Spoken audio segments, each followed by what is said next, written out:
تمام احباب محبت سے، عقیدت سے، احترام سے اور عبادت کے نیت سے آقا نامدار جناب محمد مصطفیٰ احمد مصطفیٰ صلی اللہ علیہ وسلم کے ذاتی گرامی پر درود شریف کا نذرانہ پیش کریں۔ اللہم صلی علی محمد وعلی آل محمد كما صليت على إبراهيم وعلى آل إبراهيم إنك حميد مجيد اللهم بارك على محمد وعلى آل محمد كما باركت على إبراهيم وعلى آل إبراهيم إنك حميد مجيد۔ گفتگو شروع کرنے سے پہلے بات ذہن میں آ گئی تو ذرا آپ حضرات کے گوش گزار کرنا چاہتا ہوں۔ نماز عبادت ہے، روزہ عبادت ہے، حج عبادت ہے، زکوٰۃ عبادت ہے، قرآن کی تلاوت عبادت ہے، لیکن یہ تمام عبادت مسلمان کا خصوص ہے۔ نماز، روزہ، حج،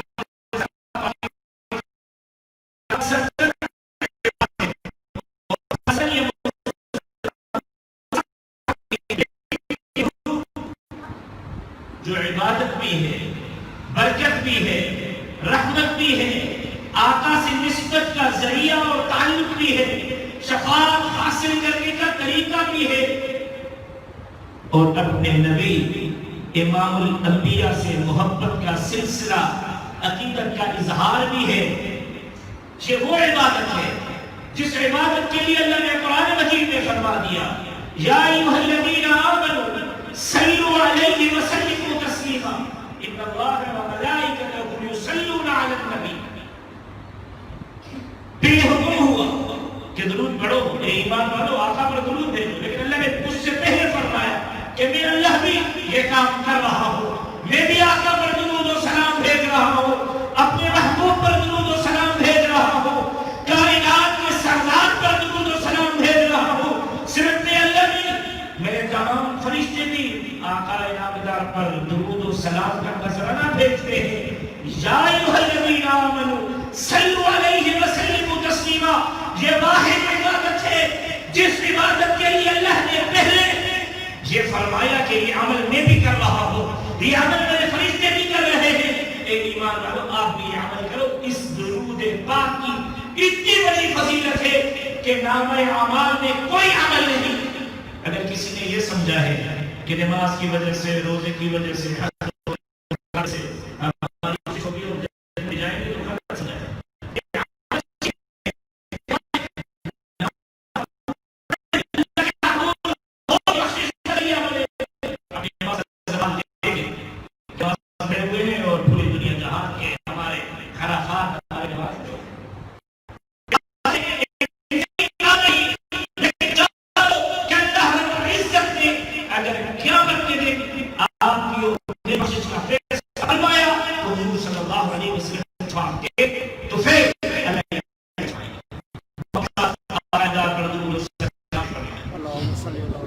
اللهم صل على محمد وعلى آل محمد كما صليت على إبراهيم وعلى آل إبراهيم إنك حميد مجيد اللهم بارك على محمد وعلى آل محمد كما باركت على إبراهيم وعلى آل إبراهيم إنك حميد مجيد۔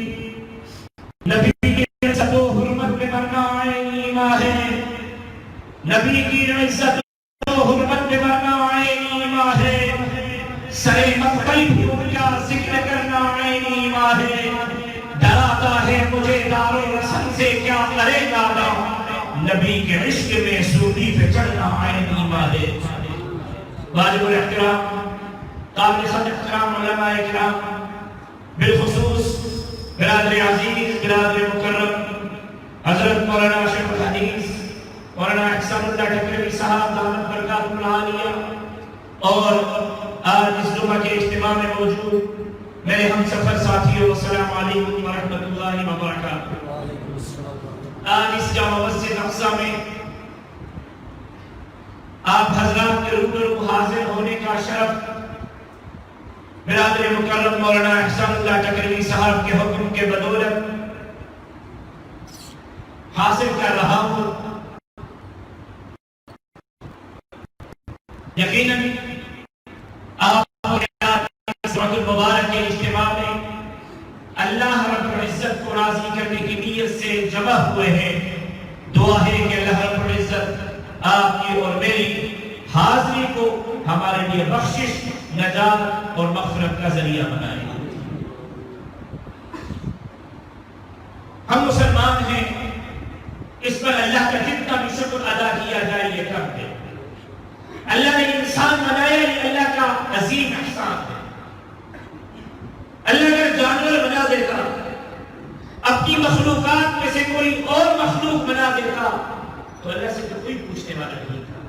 یہ جان اس بدن میں ڈال کر اشرف المخلوقات بنا کر اللہ نے آپ پر اور مجھ پر عظیم احسان فرمایا. اللہ نے انسان بنایا، یہ اللہ کا احسان.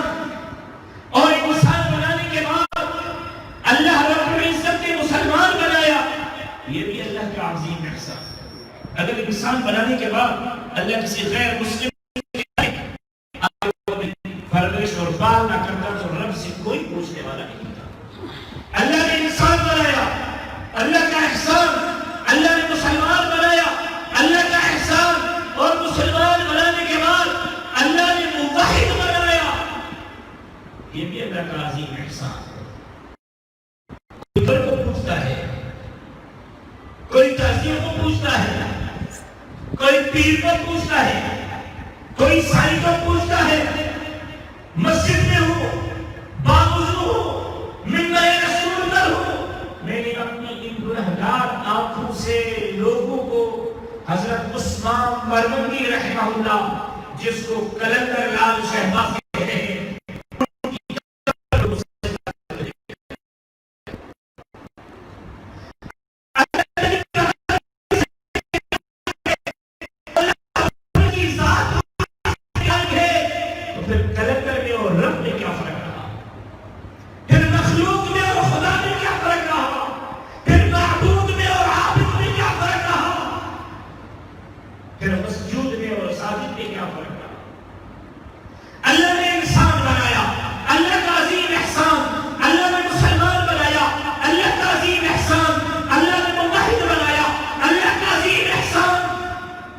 لیکن اللہ نے آپ اور مجھ کو لا الہ الا اللہ محمد الرسول اللہ کی عظیم دولت سے، عظیم سند سے، عظیم نسب سے، عظیم ایک مقصد کے ساتھ منسلک کر کے ختم نبوت کے عقیدے کے دفاع کے لیے، ختم نبوت کے ناموس کے تحفظ کے لیے آقا نامدار کی عزت، ناموس اور ختم نبوت کے تحفظ کے لیے منتخب کیا ہے. یہ بھی رب کا عظیم احسان ہے. لا الہ الا اللہ محمد الرسول اللہ یہ بنیاد ہے. لا الہ الا اللہ محمد الرسول اللہ یہ اساس ہے. لا الہ الا اللہ محمد الرسول اللہ اگر یوں کہوں تو غلط نہیں ہوگا. یہ آپ کا اور میرا اللہ کے درمیان شناختی کارڈ ہے، تب بھی غلط نہیں ہوگا. مسلم اور غیر مسلم کی پہچان کلمہ ہے. آقا نامدار صلی اللہ علیہ وسلم کے ساتھ امتی ہونے کی سند ہے. اللہ کے حضور آقا نامدار صلی اللہ علیہ وسلم کے امتی ہونے کے بعد شفاعت حاصل کرنے کا ذریعہ ہے. کیا ہے؟ لا الہ الا اللہ محمد رسول اللہ. یہ اساس، یہ بنیاد، یہ پہچان، یہ سرٹیفکیٹ، یہ شناختی کارڈ، یہ شفاعت کا ذریعہ، یہ آقا نامدار کے ساتھ نسبت اور صلت کا ذریعہ. لا الہ الا اللہ کی معنی ہے نہیں ہے کوئی عبادت کے لائق مگر ایک اللہ. یہ معنی ہے لا الہ الا اللہ. لا نہیں ہے کوئی عبادت کے لائق مگر ایک اللہ. محمد الرسول اللہ محمد صلی اللہ علیہ وسلم اللہ کے رسول اور پیغمبر. لا الہ الا اللہ اصل بنیاد. لا الہ الا اللہ اصل پہچان. لا الہ الا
ساتھ اگر معاملات میں کسی کو شریک کریں تو پھر لوگ بھی سے بیٹے لیتے ہیں. ہمارے ہاں تو درجنوں کے حساب سے ملتیر بیٹے دے رہے ہیں. سائنس فلا پیر نے دیا, سائیں لنو, پیر لنو, کلندر لنو, بھٹائی لنو. اگر پیر بھی بیٹا دیتا ہے اور رب بھی بیٹا دیتا ہے, پیر بھی رزق دیتا ہے, اللہ بھی رزق دیتا ہے, پیر بھی بیماری دیتا ہے, اللہ بھی بیماری دیتا ہے, اللہ بھی شفا دیتا ہے, تو پھر یاد رکھ لو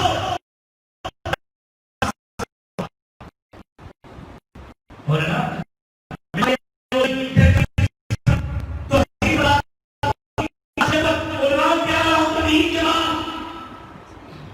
لا الہ الا اللہ نہیں ہے کوئی عبادت کے لائق مگر.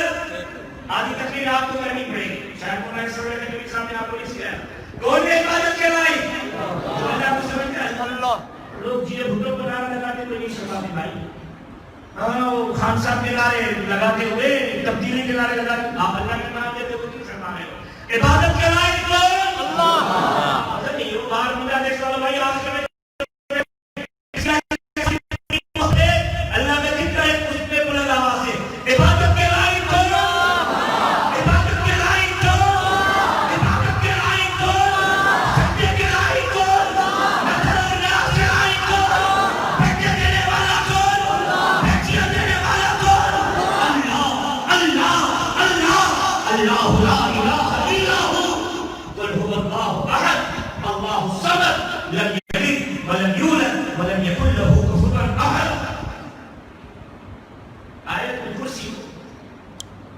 قرآن کا دل سمجھا جاتا ہے, بلکہ سمجھا کیا جاتا ہے آیت الکرسی قرآن کا دل ہے. اس آیت الکرسی اللہ رب العزت نے ایک دعویٰ فرمایا, اللہ نے ایک دعویٰ فرمایا, ایک دعویٰ, اور اللہ نے اس اپنی دعویٰ پر 10 دلیل دی. اس آیت میں اگر یہ رومال میرا ہے, اب میں نے یہ دعویٰ کر دیا کہ یہ رومال میرا ہے, اب یہ رومال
صرف آپ کیوں مولانا احسان اللہ ٹکرمی صاحب کو نہیں, وہ بھی کوئی تعویذ لکھ کے دیں گے تو مسئلہ حل ہو جائے گا. قرآن سے اگر علاج ہو تو جائز ہے. میں قرآن سے علاج کا انکار نہیں کر رہا, کیونکہ قرآن صرف ضابطہ حیات نہیں بلکہ اللہ نے اس قرآن کو ہمارے لیے ضابطہ حیات بھی بنا کر بھیجا اور شفاء للناس بھی بنا کر بھیجا. اللہ رب العالمین ہے, محمد رسول اللہ رحمت للعالمین ہے, ذکر للعالمین ہے, اور کعبۃ اللہ ہدی للعالمین ہے. اللہ رب العالمین, محمد صلی اللہ علیہ وسلم رحمت للعالمین, قرآن ذکر للعالمین, کعبۃ اللہ ہدی للعالمین. اللہ نے دعویٰ فرمایا کہ عبادت کے لائق صرف میں اکیلا اور کوئی نہیں. اللہ کیوں اور کیوں اور کوئی کیوں نہیں؟ اللہ نے فرمایا, یہ آج اس موضوع میں نہیں جانا چاہ رہا, تمہیں مان رہا ہوں. اللہ نے یہاں 10 دلائل پیش کیے اپنے ربوبیت کے لیے, اپنی الہیت کے لیے, اپنی عبادت کے لیے. اپنے سجدے کے لائق ہونے کے لیے کہ میں آپ کا معبود، میں آپ کا مسجود، میں آپ کا خالق، میں آپ کا رازق اللہ لا الہ الا ہو، نہیں ہے کوئی عبادت کے لائق مگر ایک الحی۔ اللہ نے فرمایا کہ زندہ رہنے والا ہے، باقی تمام کائنات کا روز آ جائے گی، کل من علیہا فان ویبقی وجہ ربک ذو الجلال والاکرام۔ جب نبی کے اوپر موت آ گئی تو انسان کس کھیل کی ہوئی؟ میں نے اس آیت کے تفسیر میں پڑھا ہے کل من علیہا فان ویبقی وجہ ربک ذو الجلال والاکرام۔ قیامت کے دن اللہ حضرت اسماعیل سے پوچھیں گے، حضرت اسرافیل سے پوچھیں گے ابھی کوئی باقی ہے؟ اللہ قیامت برپا ہو گئی، کوئی باقی نہیں، انسانات پر ہو، جنات پر ہو، آپ کی تمام مخلوقات پر ہو، دنیا کا نظام جب طرف ہو گیا، اللہ کوئی باقی نہیں۔ اللہ فرمائیں گے اسرائیل ابھی تم باقی ہو، جس نے پوری کائنات کو موت کو مزہ چکھایا اب تم باقی ہو۔ اسرافیل جس نے سور پر ابھی تم باقی ہو، ان پر بھی موت آئے گی جب کوئی نہیں بچے گا۔ وَيَبْقَى وَجْهُ رَبِّكَ ذُو الْجَلَالِ وَالْإِكْرَامِ۔ اب اکیلی اللہ کی ذات باقی، نہ کوئی فرشتہ باقی، نہ کوئی جن باقی، نہ کوئی انس باقی۔ وَيَبْقَى وَجْهُ رَبِّكَ ذُو الْجَلَالِ وَالْإِكْرَامِ۔ اب اکیلی اللہ کی ذات باقی۔ اللہ فرما رہے ہیں کہ عبادت کی لائق میں اکیلا اللہ ہوں، زندہ رہنے والا میں ہوں، باقی تمام مخلوقات پر موت آئے گی، اس میں موت نہیں آنے والی، اس کی عبادت کے لائق ہے الحی۔ اور دوسری دلیل اللہ نے کیا ہے؟ القیوم، جو خود بھی کسی کے سہارے میں نہ ہو اور دوسرے اس کے سہارے کے بغیر چل نہ سکے، خود کسی کے سہارے کے لائق نہ ہو اور دوسرے اس کے سہارے کے بغیر چل، یہ ہے قیوم کی معنی۔ اللہ نے فرمایا میں عبادت کے لائق اکیلا میں وحدہ لا شریک لہ میں، اللہ کیوں فرمایا زندہ رہنے والا میں، باقی تمام کائنات کا وہ ہے، اس لیے عبادت کے لائق میں ہوں۔ اور پھر القیوم، اللہ نے فرمایا میں کسی کا سہارا نہیں لیتا، پوری دنیا میرے سہارے کے بغیر چل نہیں سکتی، اس لیے عبادت کے لائق۔ کبھی موقع ملے تو پھر یاد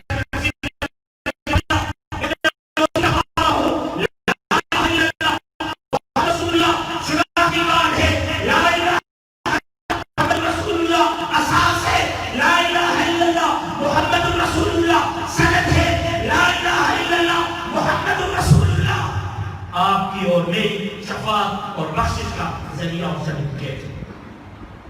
مولانا ہر گناہ معاف ہو سکتا ہے، کلکم خطاؤون وخیر الخطائین التوابون، آپ میں سے ہر ایک گنہگار ہے۔ آقا انعامدار نے فرمایا بہترین گنہگار وہ ہے، گنہگار کو بہترین فرما رہے ہیں، آپ میں سے ہر ایک گنہگار ہے، کلکم خطاؤون وخیر الخطائین التوابون، آپ میں سے ہر ایک گنہگار ہے، بہترین گنہگار وہ ہے جو توبہ کرے۔ ہر ایک گناہ معاف ہوگا لیکن شرک معاف نہیں ہوگا۔ لیکن شرک کیا ہے؟ اللہ کے ساتھ کسی کو شریک کرنا، سجدے میں، عبادت میں، نظر و نیاز میں، باس میں، مانگنے میں، ہر گناہ معاف ہو سکتا ہے، شرک معاف۔ لا الہ الا اللہ، نہیں ہے کوئی عبادت کے لائق مگر ایک اللہ، اور محمد رسول اللہ، محمد صلی اللہ علیہ وسلم اللہ کے رسول ہے۔ لیکن مولانا اگر اس کی معنی یہ کروں، میں اپنے سوچ کے مطابق اگر یہ ترجمہ کروں تو اللہ کی قسم 100% درست ہوگا، لا الہ الا اللہ، اللہ کے سوا کوئی عبادت کے لائق نہیں، محمد الرسول اللہ، محمد صلی اللہ علیہ وسلم کے بعد کوئی رسالت کے لائق نہیں، اللہ کے بعد کوئی درجے کے لائق نہیں، محمد میر کے بعد کوئی نبوت اور رسالت کے لائق نہیں۔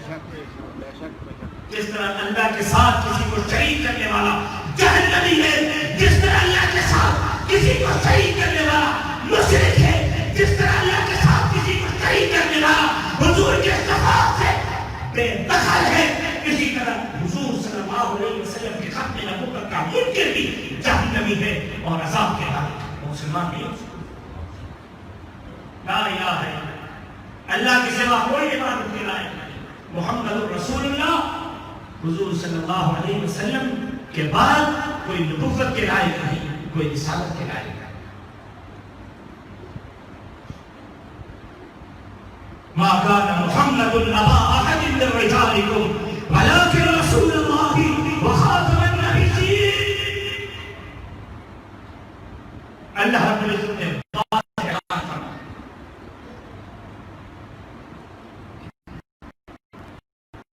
کہ لوگوں میں سے، انسانوں میں سے محمد صلی اللہ علیہ وسلم کسی والد نہیں ہے، جو اولاد کی وہ فوت ہو گئی۔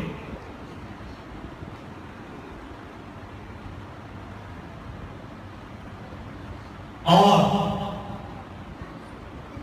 حضور صلی اللہ علیہ وسلم آخری نبی، ہم نے ان پر نبوت ختم کر دی، ہم نے ان پر رسالت ختم کر دی۔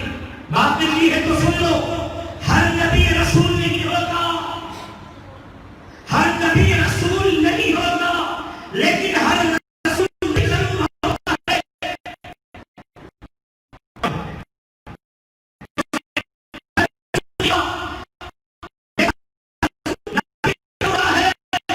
نبی کو دنیا میں شہید کر لیا گیا تھا، نبی کے خلاف تلوار اٹھائی اور نبی کو ان کے منکرین نے اپنی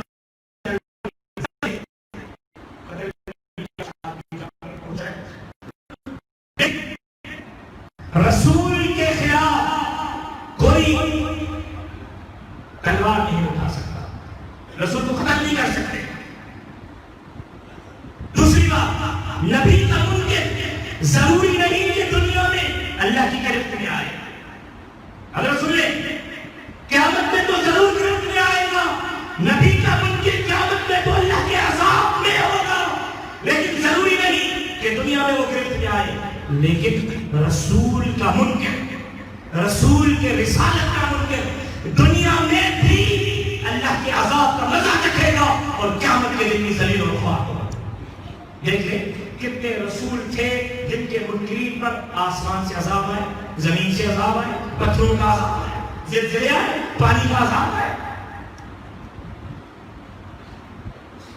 اور رسول کو کوئی انسان قتل نہیں کر سکتا، لیکن ایک اور نقطہ ذہن میں آ گیا، عرض کرتا چلو، حضرت حضور صلی اللہ علیہ وسلم خاتم النبیین، قرآن میں حکم کر دیا،